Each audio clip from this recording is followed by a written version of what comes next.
In an examination, 34% of the candidates failed in English and 42% failed in maths. অর্থাৎ একটা পরীক্ষায় যত student আছে তার 34% ফেল করেছে ইংলিশে, 42% ফেল করেছে ম্যাথসে।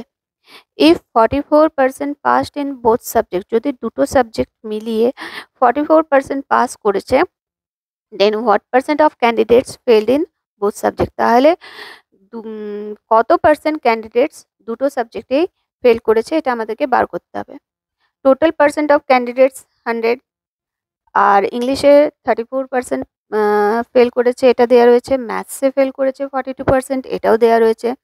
তাহলে টোটাল ফেলের সংখ্যা 34% প্লাস 42% ইকুয়াল টু 76%।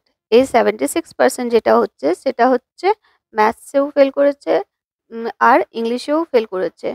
মানে এর মধ্যে থেকে কিছু সংখ্যক জন ম্যাথসে ফেল করেছে আর কিছু সংখ্যক জন ইংলিশে ফেল করেছে আর কিছু সংখ্যক জন দুটো সাবজেক্টেই ফেল করেছে। Candidates who passed in both subject সেটা আমাদের 44% দেওয়া রয়েছে। তাহলে candidates who failed at least in one subject সেটা হচ্ছে গিয়ে পরে কত, 56%। 100 মাইনাস 44 ইকুয়াল টু 56%। এরপরে percentage of candidates fail in both subject, এটাকে বার করার জন্য আমরা কি করব, এটাকে বার করার জন্য আমরা টোটাল ফেল যেটা 76% আছে সেটার থেকে ফেলড অ্যাটলিস্ট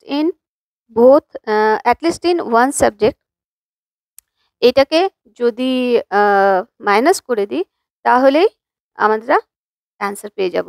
তাহলে 76% মাইনাস 56 ইকুয়াল টু 20%, এটা হচ্ছে গিয়ে আমাদের অ্যান্সার।